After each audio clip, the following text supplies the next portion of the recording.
بسم الله الرحمن الرحیم. السلام علیکم ورحمت الله وبرکاته. د افغانستان نړیوال پوهنتون قدرمنو محصلینو، په دې هیله چې روغ او جوړ به وئ، چې خط جامې به مو پرته نه وي او درسونه به مو په ښه شکل سره روان وي. زه استاد ابراهیم حقیار یم او غواړم تاسو ته نن د تغذیې دوهم درس تشریح کړم. نو راځو، مغذي مواد مو مخکې هم پېژندلي دي، یو ځل بیا پرې رڼا اچوو او له دوو اړخونو څخه یې تعریفوو. لومړی مغذي مواد یا نوټرینټس له هغو موادو څخه عبارت دي چې له خوړل کېدونکي غذا څخه لاسته راځي، یعنې هغه څه چې موږ یې خورو له هغه څخه لاسته راځي مغذي مواد بلل کېږي. یا په بل عبارت، مغذي مواد هغه کیمیاوي مواد دي چې بدن د ودې، انرژي او ورځني فعالیتونو د ترسره کولو لپاره اړتیا ورته لري. یعنې د دې په خاطر چې زموږ بدن وده وکړي، تکثر وکړي، نمو وکړي، انرژي لاسته راوړي او خپل ورځني فعالیتونه په سم ډول ترسره کړي، د دې لپاره مغذي موادو ته اړتیا لري. راځو په یو چارت کې یو خلاصه کوو. دغه چارت ما تاسو ته رسم کړ د دې لپاره چې تاسو کنفیوز نشئ، چې مغذي مواد په دوه ډوله ویشل شوي دي په کل کې. په تېر درس کې مونږ ویلو چې موږ 6 ډوله مغذي مواد لرو. په کل کې په دوه ډوله ویشل شوي دي چې یو ماکرو نوټرینټس دي، یا په لوړه کچه یا په لویه کچه مغذي مواد دي، او بل مایکرو نوټرینټس دي، یا په وړه کچه یا په کوچنۍ کچه مغذي مواد. په لویه کچه مغذي مواد هغه دي چې د بدن اړتیا ورته زیاته وي، او دا بیا خپله په 3 ډوله دي. په دې کې موږ یو کاربوهایډریټونه لرو، یو پروټینونه لرو، او بل فیټس یا شحمیات یا غوړي لرو. دغه 3 ډولونه چې دي دغه ماکرو نوټرینټس دي، یعنې په لوړه کچه یا په لویه کچه مغذي مواد دي. او په کوچنۍ کچه مغذي مواد هغه دي چې د بدن اړتیا ورته یو څه کمه ده، چې دا هم بیا په 3 ډولونو ویشل شوي دي. یو ویټامینونه دي، بل منرالونه دي، او بل اوبه دي. نو راځو یو تشریح کوو.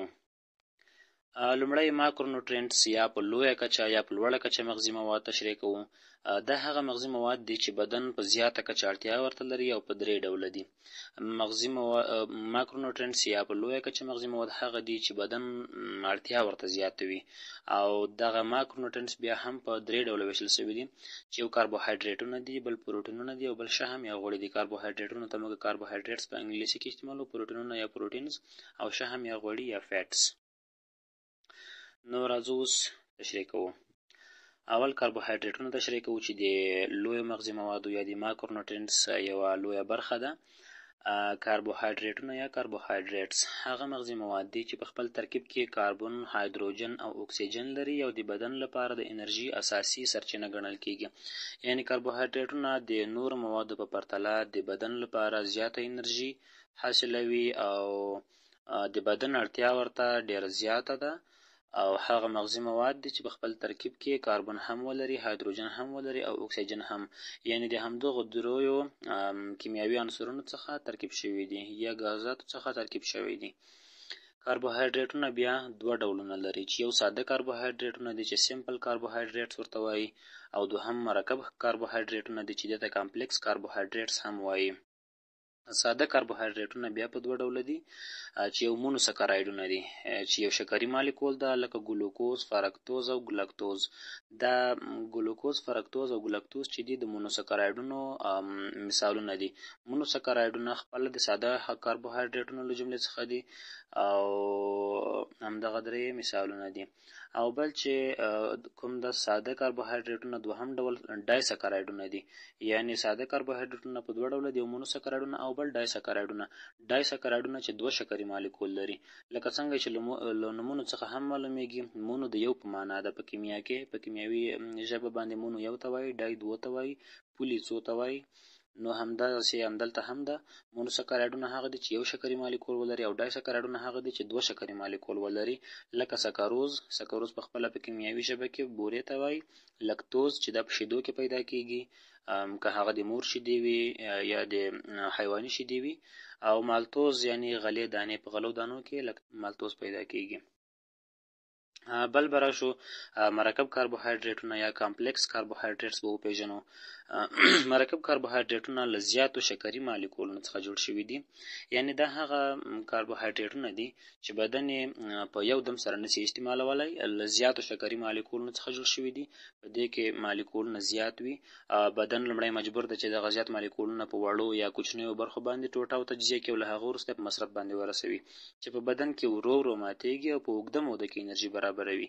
یعنې په لنډ مهال کې نشي کولی مرکب کاربوهایډریټونه انرژي برابره کړي، بلکې په اوږد مهال کې انرژي برابروي، ځکه چې لومړی کله بدن ته مرکب کاربوهایډریټونه داخل شي نو بدن نشي کولی چې هغه په یو دم باندې انرژي له هغه څخه واخلي، بلکې بدن مجبور ده چې هغه لومړی په کوچنیو ټوټو باندې وویشي، تجزیه یې کړي، بیا له هغه وړو ټوټو څخه انرژي لاسته راوړي، چې دا بیا هم په دوه ډوله دي مرکب کاربوهایډریټونه، یو پولي سکرایډونه دي او بل ګلایکوجن ده.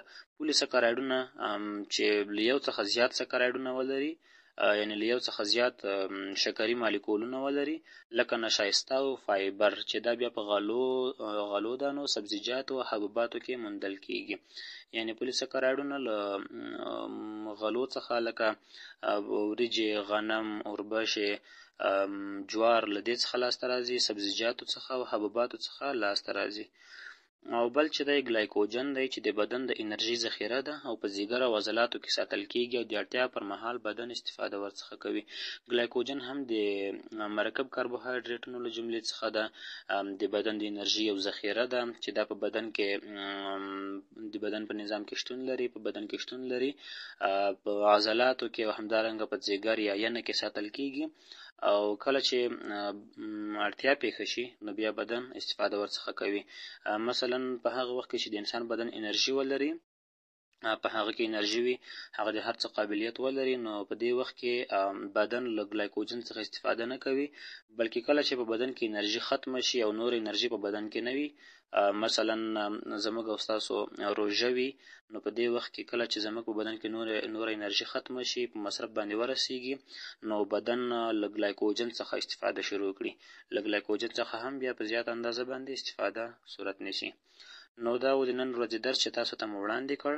له تاسو څخه ډېره زیاته مننه کوو، له توجه څخه مو ډېره مننه. که کومې پوښتنې لرئ نو کولی شئ واټساپ ته یې راولېږئ، موږ به ستاسو پوښتنو ته ځواب درکړو. ډېره زیاته مننه، ښاد او آباد اوسئ.